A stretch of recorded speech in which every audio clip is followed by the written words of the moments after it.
Okay, so here's the new project. I just towed it here this afternoon. I've had a little time, about 4 hours to look it over.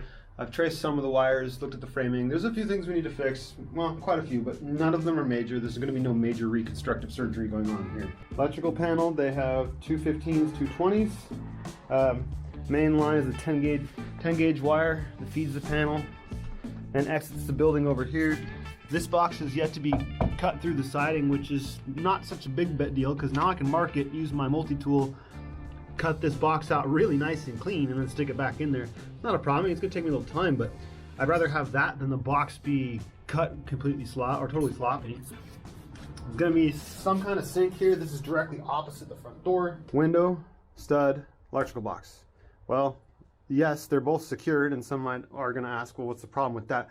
You stagger these out for a reason, because this box comes over to about here, and the light itself, the fixture, the trim could come out to here. I'm basically at that rate touching the window. At that rate, I'm also probably shaving back part of the flange that this window's secured with. So this, I'm probably gonna also end up moving over like the box in the front and see what happens. So another thing is some of the foam is kind of loosey-goosey. We're gonna have to fill in the gaps. There's some big gaps that haven't any foam at all, but that's no big deal. We can fill those in. We'll get some expanding foam for these smaller holes. We'll secure this stuff, fill in these voids here once we move that over. So here's a dilemma that needs to be thought of. The switches for the outside and the inside are behind the door. So as you open the door, you're basically covering the switches, which there's not much else you could do, but if you give yourself a little bit more room, make this a full-size wall, and then stick the switch over here to make a little more sense. As it is though, in this wall there's a ripped down 2x4 that's not quite ripped to the same width as the stud. If you follow it down, the bottom plate is a full 2x4. It's not a big deal, but remind you, have the drywall sit like this at an angle all the way up? I don't think so. I can't screw that off and it's not gonna work. So this is all gonna get taken out tomorrow. We're gonna put some 2x2 down at the bottom, toenail it, stand it back up, top plate, blah, blah, blah, all that kind of stuff. Here's that outside electrical box I was talking about being way too close to that trim.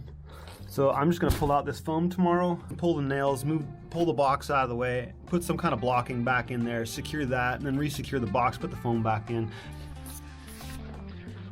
Here's the bathroom. Apparently plans have changed. Originally was gonna have a flush toilet, now it's going to have a compost toilet. So we're just gonna floor around the drain here. Compost toilet will sit over more off in the corner. Things that I came across is wall exhaust fan. Okay, this is hung like a sconce wire, not a problem, but I'm not going to exit out the leading edge, the leading wall to exhaust this room. That's not okay. So what I'm going to do is, this is 2x6 ceiling rafters up here, so I'm going to go ahead and frame a normal bathroom fan up in there and just duct it out that blocking. I will have a bit of an issue because the blocking up in there has got a lot of trim outside. The vent in our tiny house, when it opens, it goes right up against the roof sheathing, so it'll work out. This light box hasn't been cut out. That's okay, we can cut it out, no problem. Piece of tie back missing over the door. All in all, it's not bad. I took it down the freeway at 55 and did a little bit of the fishtail behind me, but it was very controllable. Not an issue whatsoever. We took it up to a scale. We weighed 11,800 pounds with my truck. My truck is roughly around 7,000 pounds, plus or minus, depending on how much I had to eat and how much fuel is in it. So we gathered that we have around 2,200 to 2,500 pounds remaining in here. So for expediency, we're just going to drywall everything because that's what I've got a lot of experience in, and it's quick and easy and very forgiving, and then just give it a nice layer of texture because we're trying to get it done. We're going to see what we can do to try and whip this out without cutting any corners that will cost in longevity.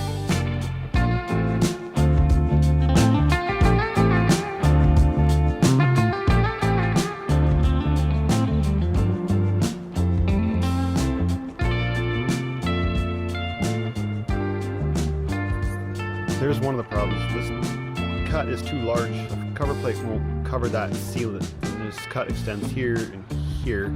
So what we're going to do is take a piece of 1x4 and cut it just above and just below, sand it, router all 4 edges, stick it on here, and then we can caulk 3 edges, and that'll seal it pretty good. We'll have to put a box extension in there, but no big deal. Over here, these are going to be the hot water lines eventually. Right now, what I'm going to end up doing is just terminating these lines and protecting them, because PEX doesn't like to stay exposed to sunlight long term. I'll just use a foam insulation. I'll move these caps in a little more for aesthetics purposes. For the most part, I'm just going to leave them as it is. And if you look here though, right next to this pipe, you see a seam in this siding out here.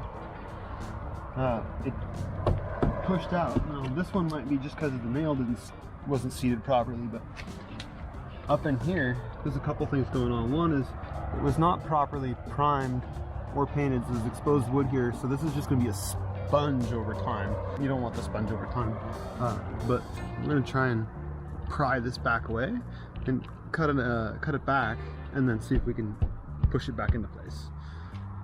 None of this is a big deal.